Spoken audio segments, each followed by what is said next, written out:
নির্বাচনে আওয়ামী লীগের অংশগ্রহণ চান না বলে জানিয়েছেন জাতীয় নাগরিক পার্টি এনসিপির আহ্বায়ক নাহিদ ইসলাম। তিনি বলেন, আমরা চাই না আওয়ামী লীগ নির্বাচনে অংশগ্রহণ করুক। প্রথমত, দলের ভেতরে যারা অন্যায়ের জন্য দায়ী তাদেরকে বিচারের মুখোমুখি করতে হবে।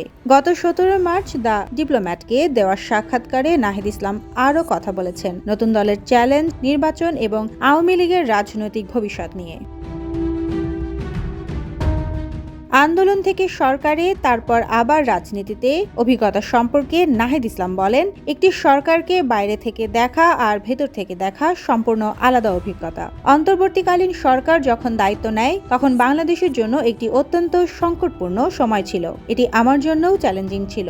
আমি সময়ের দাবিতেই পদত্যাগ করে মূলধারার রাজনীতিতে ফিরেছি। এখন আমি এই অভিজ্ঞতাকে কাজে লাগিয়ে ভবিষ্যৎ রাজনৈতিক পথচলা গঠন করতে চাই। নতুন রাজনৈতিক দল চালানো অবশ্যই কঠিন, তবে আমি প্রস্তুত। নিজের দল এনসিপি সম্পর্কে নাহিদ বলেন, এনসিপি একটি মধ্যপন্থী রাজনৈতিক দল এবং আমরা এই আদর্শ বজায় রাখতে প্রতিশ্রুতিবদ্ধ। আমাদের লক্ষ্য হলো নতুন কণ্ঠস্বর, বিশেষ করে তরুণ এবং সব সামাজিক শ্রেণীর ব্যক্তিদের জন্য জায়গা তৈরি করা, যারা বছরের পর বছর ধরে ঐতিহ্যবাহী রাজনীতি থেকে বাদ পড়েছে। জামায়াতে ইসলামীর সঙ্গে সম্পৃক্ততা প্রসঙ্গে নাহিদ বলেন, এনসিপি এবং জামায়াতে ইসলামী সম্পূর্ণ ভিন্ন রাজনৈতিক দল এবং আমাদের এজেন্ডাও সম্পূর্ণ ভিন্ন।